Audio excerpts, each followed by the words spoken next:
conversation we were having before the break on Donald Trump, David Duke, earpieces, brain freezes, potential brain freezes, political calculation, the African-American vote, really all of it. Back with our panel, who I'm not even going to bother to introduce again because it's just too long. Where were we?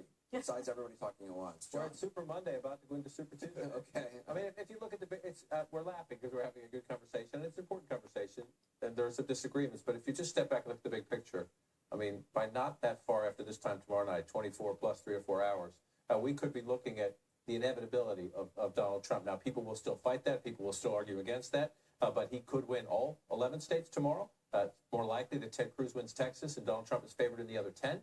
Let me just ask, is there anyone who actually believes Donald Trump will not be the Republican nominee? Well, I don't think that's not a belief. That's hopeful. Okay. I mean, yeah, I will call it a belief, wishful thinking, hope, prayer, hanging on for dear life. Where is the possibility that he does not become the nominee? What is that path for who? You know, I don't know if it's going to be timely, but at some point there will be one person left versus Donald Trump. You sure about that? It'll be somebody, they'll be battered, they'll be bruised, they'll probably be poverty stricken, but there'll be one left. Will there be time enough to consolidate the anti-Trump vote, which is significant, and will that vote consolidate? Will the Cruz voters, will the Rubio voters, will the Kasich voters all turn into one? That's a question that needs to be answered. Who will be left standing is a question that needs to be answered. And will there be enough time to still be? And you really like the Trump-Rubio matchup? I mean, it seems to me that Rubio... Nia, I'll take the Trump versus anyone matchup. Give me one last person. But doesn't that theory, sort of your unicorn theory, doesn't that... Pink flying unicorn.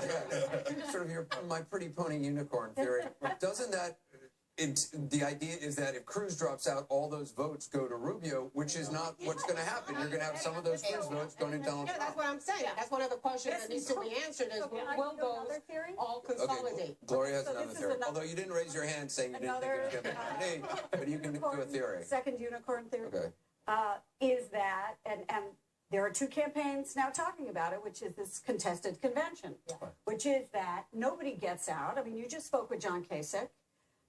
He's not going to get out. I mean, I don't think he's going to get out right away. If his funders stay with him and they love him, he won't. If he wins Ohio. If he wins Ohio. And he's backed by the state party in Ohio, which is different from Marco Rubio in Florida. And if Cruz wins Texas, I don't think he's going to get out. Right. So there are people, I know it's a unicorn theory. Here's my question.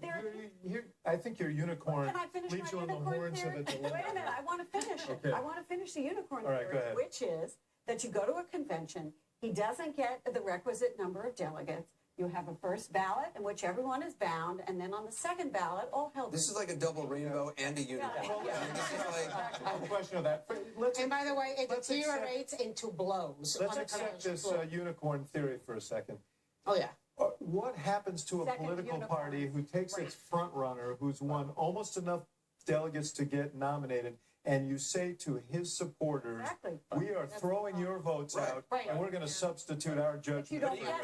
But as a Democrat, we just spent the first hour and 15 minutes talking about the front runner of the Republican Party and him avowing or disavowing the KKK.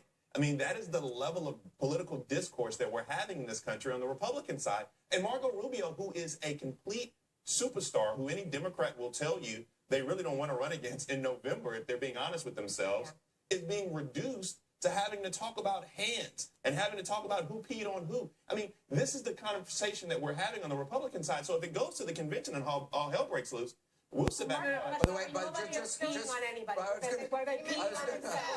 say, I was going to say, for accuracy's sake, I don't think anybody was actually peeing on anyone. And does Rubio change tactics after this shellacking that he's likely going to get on Tuesday? Maybe he'll beat Cruz in some of these states. It looks like he's doing okay in Alabama. What is Marco doing?